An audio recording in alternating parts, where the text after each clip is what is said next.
Kainatın aynasıyım madem ki ben bir insanım.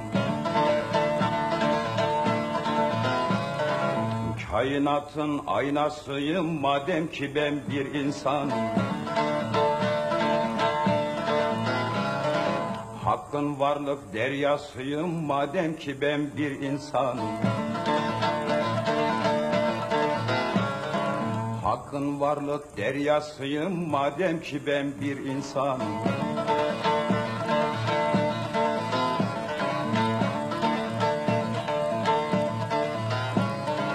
İnsan hakta, hak insanda, insan hakta, hak insanda, arıyorsam bak insanda.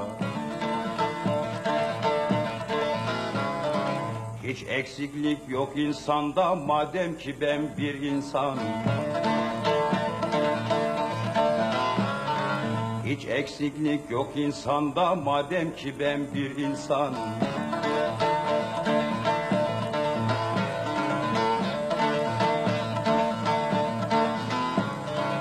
İlim bende, kelam bende, ilim bende, kelam bende, nice nice alem bende.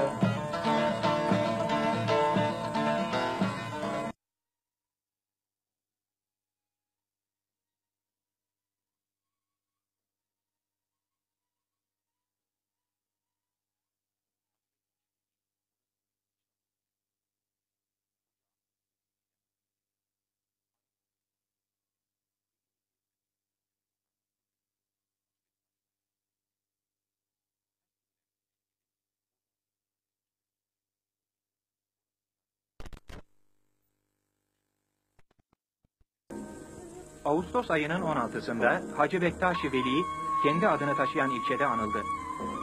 Anma törenleri ilgililerin konuşmalarıyla başladı.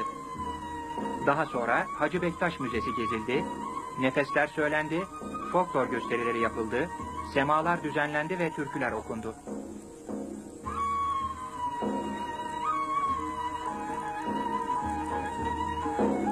Hayatı ve yapıtları üstüne kesin bilgiler pek az.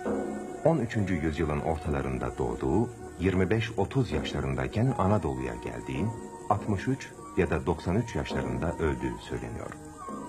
Moğolların Anadolu'da Türk siyasal, sosyal ve ekonomik hayatına yaptığı sarsıntı sonucu Selçuklular yıkılmış, 12 beylik ortaya çıkmış, saltanat kavgaları başlamış. Bizans, Göreme Hristiyanlık merkezinde yoğun bir din ve kültür propagandasına girişmiş. Hacı Bektaş ve birlikte getirdiği ülkücü Horasan erleri ve Anadolu'daki diğer mutasavvıflar bu ortamda zorlu bir görev yüklenmişler. Türk dilinin kökleşmesi ve yaygınlaşmasında, Türk geleneğinin unutulmamasında, Türk birliğinin canlandırılmasında etkili hizmetlerde bulunmuşlar.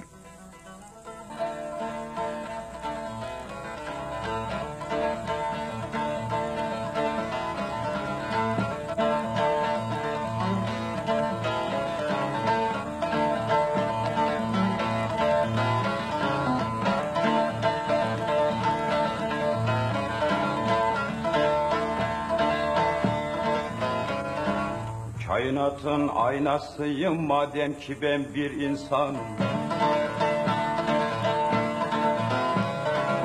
Kainatın aynasıyım madem ki ben bir insanım.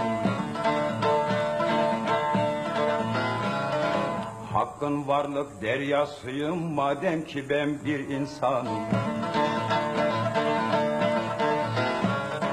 Hakkın varlık deryasıyım madem ki ben bir insanım.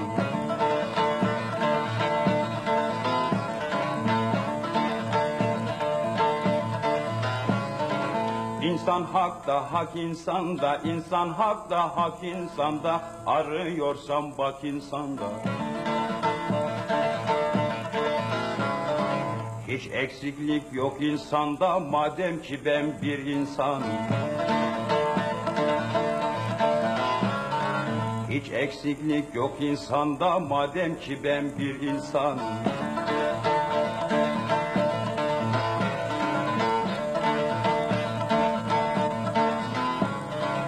İlim bende, kelam bende, ilim bende, kelam bende, nice nice alem bende.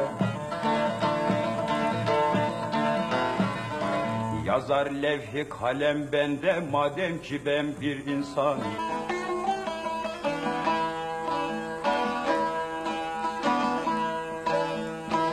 Biz iyilik eyleriz, karşılık almak. Teklif etme bize ey dost, alan değiliz. İyilik iyi şeydir, biz bir şey bilmek. Özümüz doğrudur can can, yalan değiliz. İyilik iyi şeydir, biz bir şey bilmek. Özümüz doğrudur, yalan değiliz.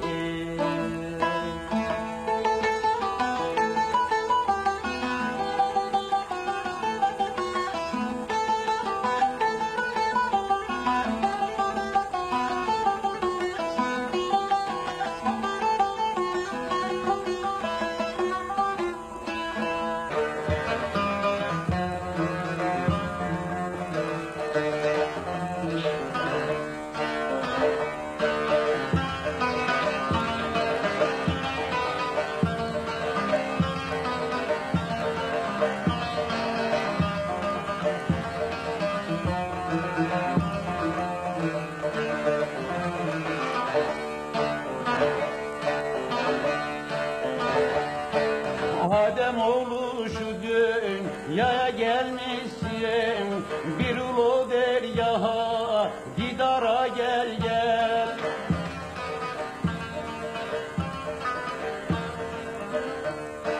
Dost gülü hoş kokar, bunu duymuşsun, bunu duymuşsun. Gül koklayayım dersen bir zare gel gel. Gül koklayayım dersen bir zare gel gel. Hünkârın bağında gül olam dersen.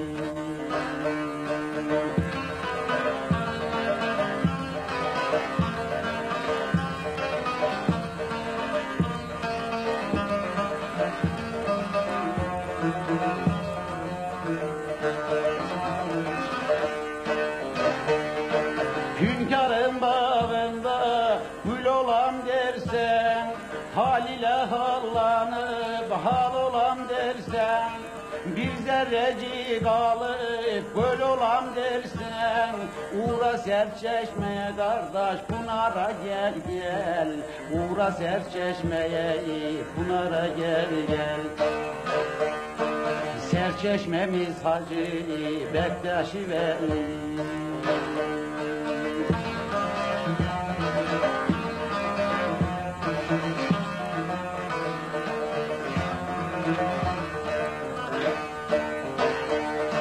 Serçeşmemiz Hacı Bektaşi Veli, 124 bin nebi evveli.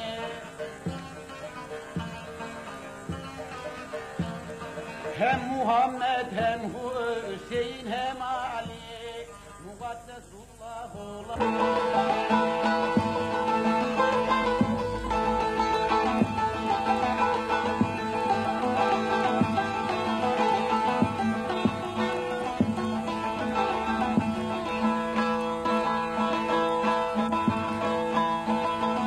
Kendin ölümden övüş yaratmış.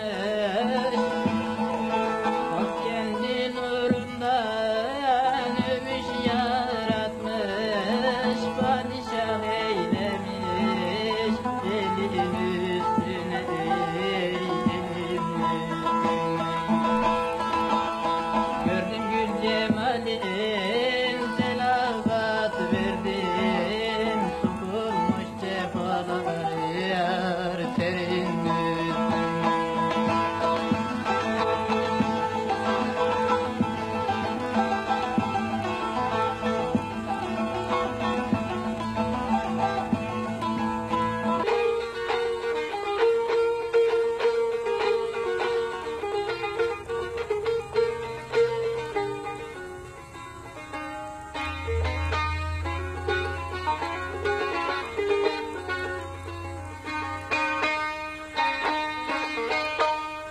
Canım kurban olsun dost dost senin yoluna. Adi güzel geldi güzel Muhammed. Söylenirsin cümle dost dost alem dilinde. Adı güzel kendi güzel Muhammed.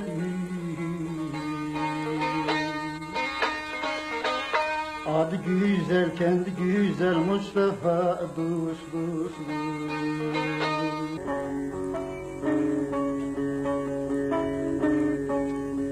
Gelin canlar bir olalım, münkire kılıç çalalım, yoksulun hakkını alalım, yoksulun hakkını alalım.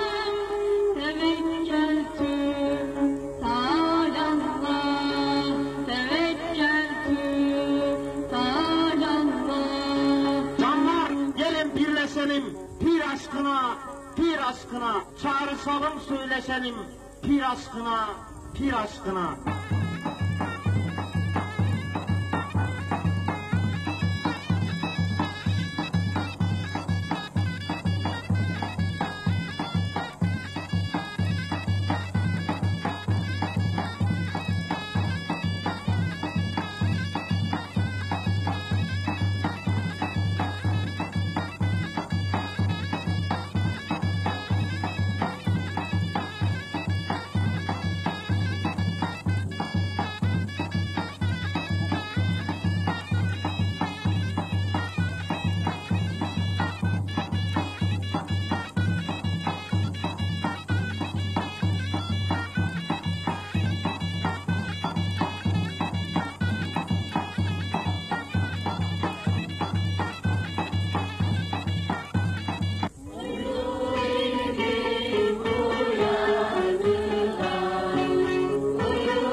Hacı Bektaş-ı Veli'nin müze içindeki türbesine iç içe 3 avludan geçilerek gidiliyor.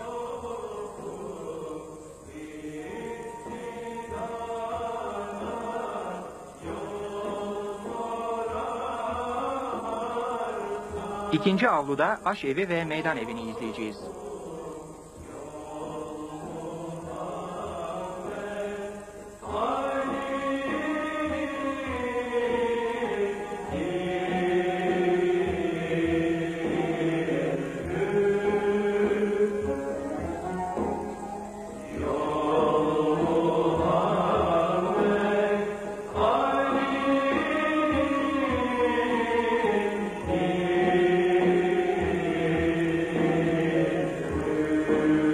Aşevine girişte Moğolların bir savaş alanında bırakıp kaçtıkları kutsal kazanlarını görüyoruz.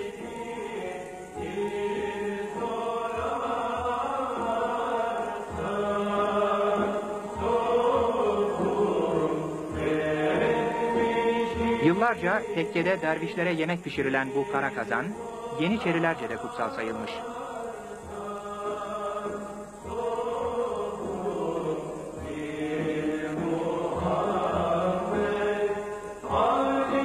Aşevinin yapısı amacına çok uygun. Sağlanan hava akımıyla etler uzun süre bozulmadan saklanabiliyormuş.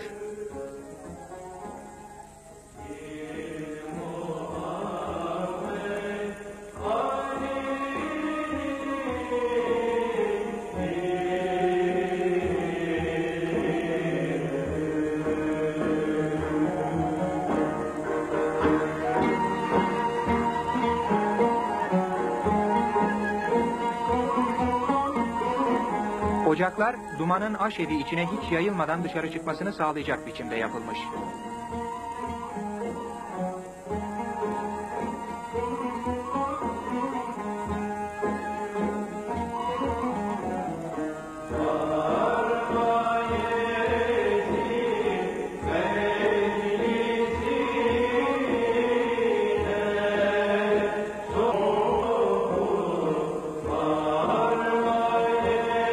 Dervişlerin yemek yedikleri bölümde aşevine bitişik.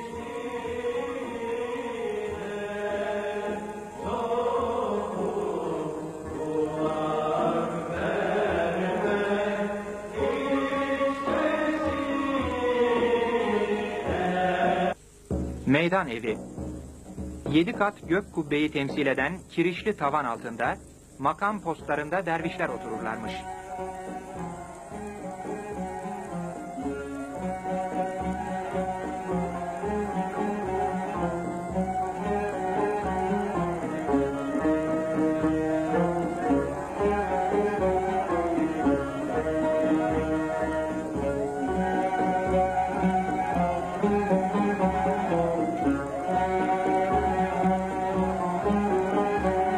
Her mesleğin bir pir seçtiği o dönemde söylendiğine göre Sultan Orhan'ın başvurmasıyla yeni kurulan Yeniçeri ordusuna at ve sancak vererek dua etmiş. Böylece Yeniçerilerin piri olmuş Hacı Bektaş Veli.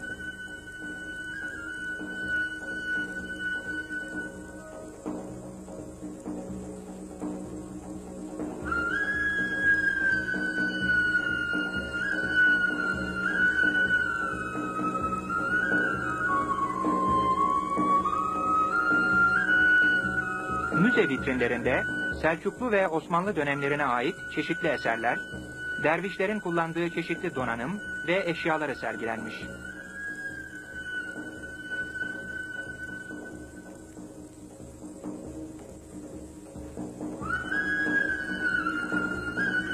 Hacı Bektaş öz Türkçe yazmış, öz Türkçe konuşmuş. Gönül ne fetva verirse dil onu söyler diyor. Şunları da söylüyor. Cevapta acele etme. Doğruyu söylemekten geri durma. Cahillere ve hak tanımazlara sükûtla karşılık ver. Ukalalarla tartışma.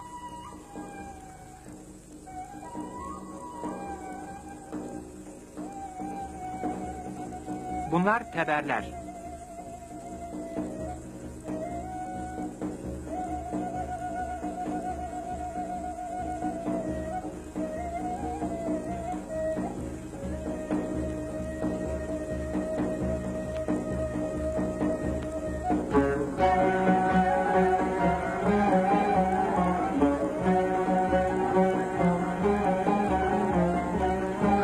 Şam'dan.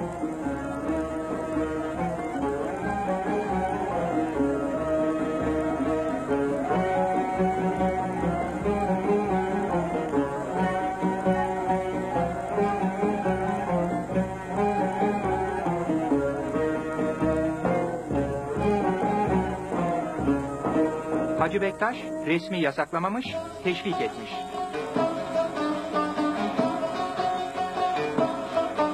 Nefes de ilahi gibi bir musiki ve şiir biçimidir. Cem ayinlerinde tambur, kudüm, çalpalak kullanılmış. Saz olarak çoğunlukla bağlamaya yer verilmiş. Bir nefescik söyleyeyim, dinlemezsen neyleyeyim. Ahşap tavanlı Kırklar Meydanı'ndaki mermer işlemeli bir kapıdan Hacı Bektaş Veli'nin türbesine geçiliyor. deryasın boyluyayım, aşk deryasın boyluyayım, derdime dermanayım, derdime dermanayım.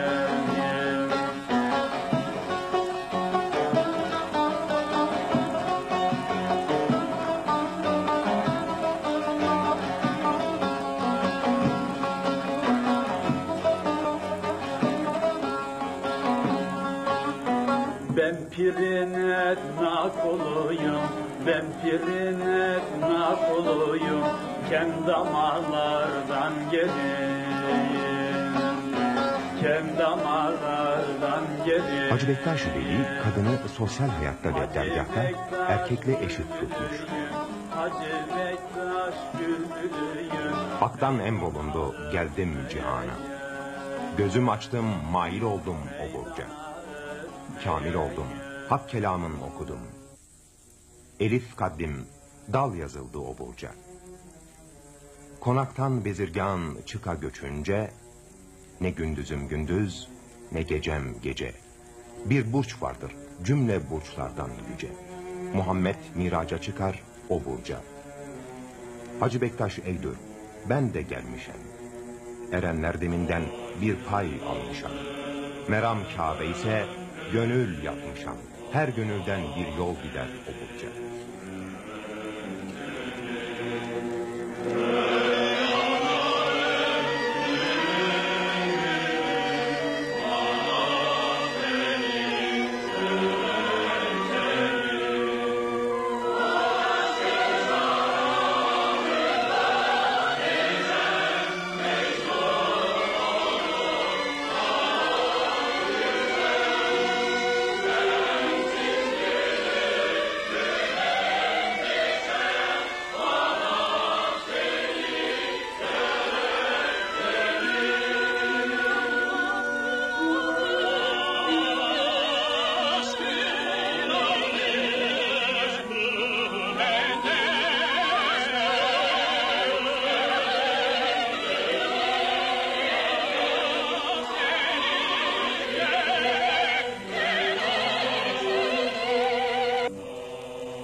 İlimden gidilmeyen yolun sonu karanlıktır.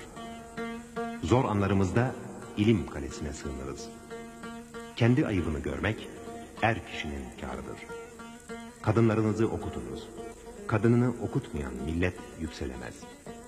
Cevapta acele etme. Doğruyu söylemekten geri durma. Karşısındakinin iyi olmasını isteyen kendi de iyi olmalıdır. Özlü sözlerinden bazılarını sıraladığımız ünlü Türk düşünürü Hacı Bektaş Veli 13. yüzyılda yaşamıştır. Ancak hayatı hakkında kesin bilgiler çok az. Ali oğlu Musa'nın 15. yüzyılda yazdığı Bektaşi Velayetnamesine göre Horasan'ın Nişabur kentinde doğduğu, Hoca Ahmet Yesevi halifelerinden Lokman Terende'nin öğrencisi olduğu biliniyor. Genç yaşlarında Ahmet Yesevi'nin isteğiyle Anadolu'ya gelen Hacı Bektaş Veli, eski adı Karahöyük olan şimdiki Hacı Bektaş'a yerleşti. Bu tarihlerde Anadolu oldukça karışık bir durumdaydı. Moğolların Türk siyasal, sosyal ve ekonomik hayatına yaptığı olumsuz etkiler sonucu Selçuklu Devleti yıkılmış, 12 beylik ortaya çıkmış, saltanat kavgaları başlamıştı. Bizans, Anadolu'da yoğun bir din ve kültür propagandasına girişmişti. Hacı Bektaş Veli ile yanındaki Horasan erleri ve Anadolu'daki diğer mutasavvıflar bu ortamda zorlu bir görev yüklendiler. Barış, birlik ve kardeşlik duygularından aldıkları hız ve ilhamla, Türk dilinin kökleşmesi ve yaygınlaşmasında, Türk geleneğinin unutulmamasında, Türk birliğinin canlandırılmasında etkili hizmetler gördüler.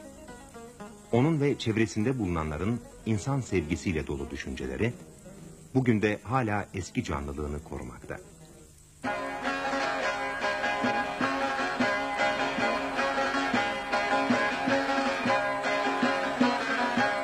İllallah, illallah, sütünden diyelim Allah.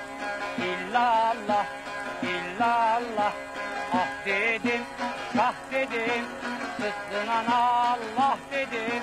Ah dedim, şah dedim, sütünden Allah dedim. Eğildim su içmeye, kanatlandım uçmaya.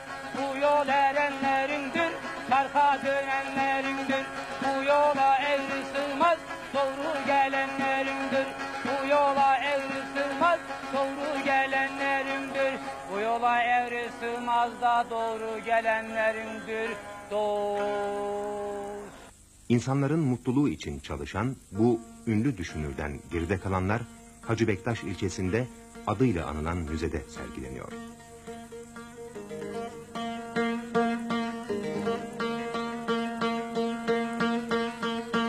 Hacı Bektaş Veli Müzesi'nin batıdan doğuya doğru 3 sıra avlusu vardır. Batıdaki 1. avluya Taç Kapı'da denilen cümle kapısından giriliyor. Duvarlarla çevrili 1. avludan kemerli bir kapıyla 2. avluya geçiliyor.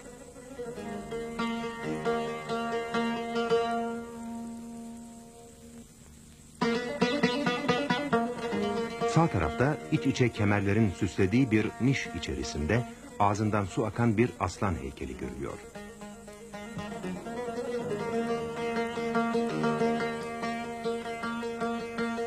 İkinci avlunun sağında kilerler ve aşevinin bulunduğu altlı üstü odalar vardır.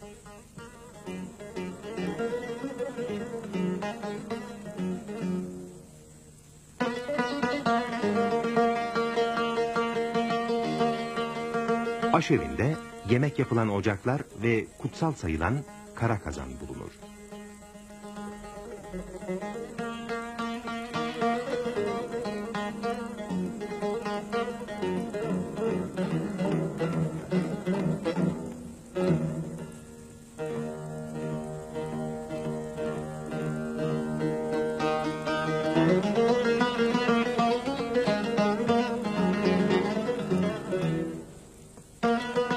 Avlunun solundaki odalara meydan evi denir. Meydan odasının tavanı kalın kirişlerle kubbe biçiminde örülerek yükseltilmiş. Böylece 7 kat gök sembolize edilmiştir. Meydan odasında ocak, makam postları ve çera tahtı bulunuyor.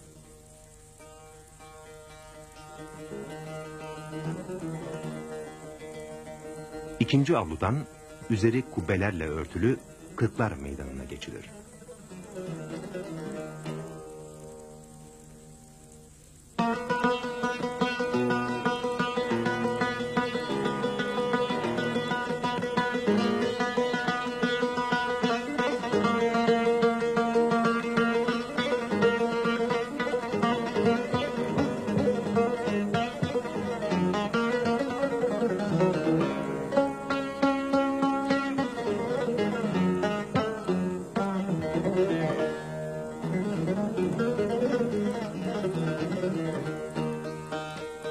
Kanuni Sultan Süleyman zamanında yaptırılan bu bölümdeki vitrinlerde Selçuklu ve Osmanlı dönemlerine ait eserler, dervişlerin kullandığı çeşitli eşya, Bektaşilikle ilgili levhalar, kandiller ve şamdanlar sergileniyor.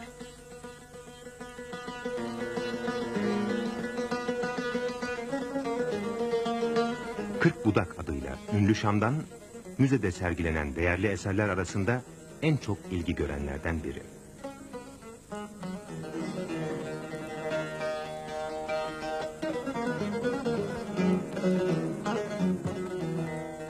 Kırklar Meydanı'na vardım. Gel beri hey can dediler. İzzet ile selam verdim. Gir işte, meydan dediler.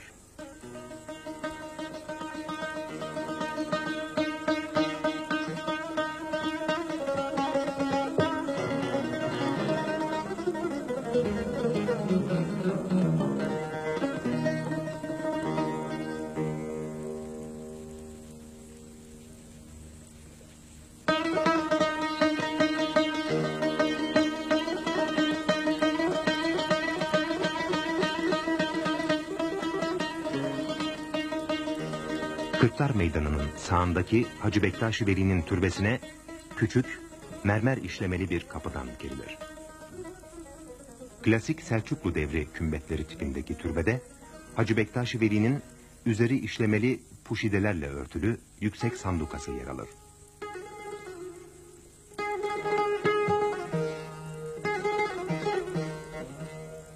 Malım, mülküm, servetim hepsi evde kaldı.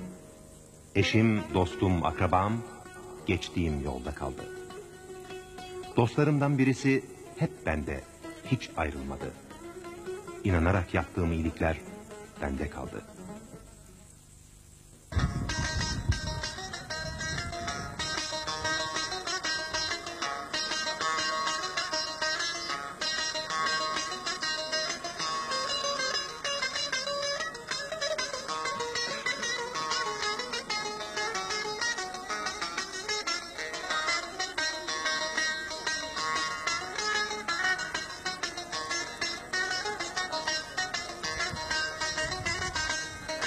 Turnalar geldiler, verdiler selam, aldım selamını, eyledim kelam, ilhamı şüphesiz gördü ve selam.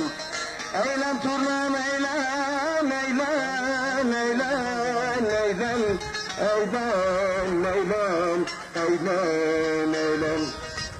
Ali misin sen, yoksa Hacı Bektaş Veli misin sen?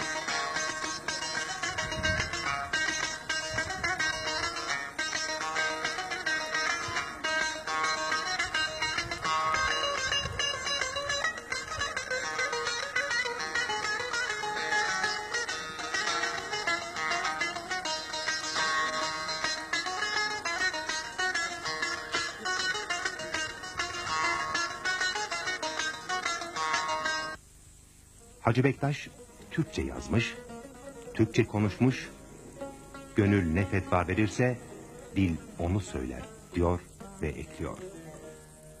Cevapta acele etme. Doğruyu söylemekten geri durma. Cahillere ve hak tanımazlara sükûtla karşılık ver. Ukalalarla tartışma.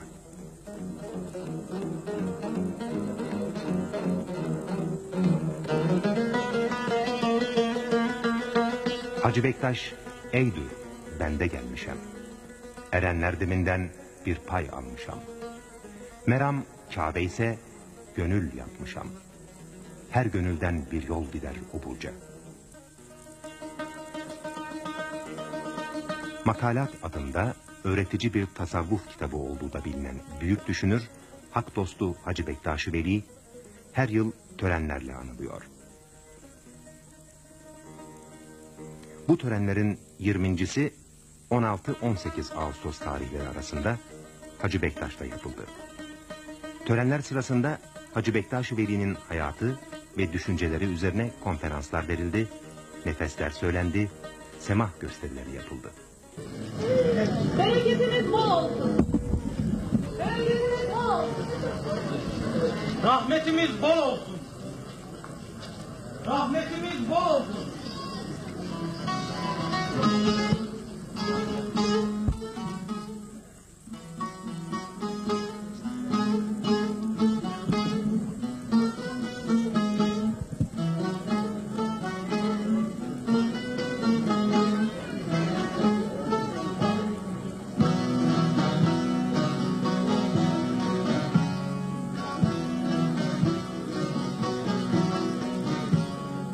Yine de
Allah Allah, varlığımıza, birliğimize, gelecek gerçek yolumuza, cümlemize merhaba. Merhaba. İlimden gidilmeyen yolun sonu karanlıktır. Zor anlarımızda ilim kalesine sığınırız. Kendi ayıbını görmek er kişinin kârıdır. Kadınlarınızı okutunuz. Kadınını okutmayan millet yükselemez. Cevapta acele etme. Doğruyu söylemekten geri durma. Karşısındakinin iyi olmasını isteyen kendi de iyi olmalıdır.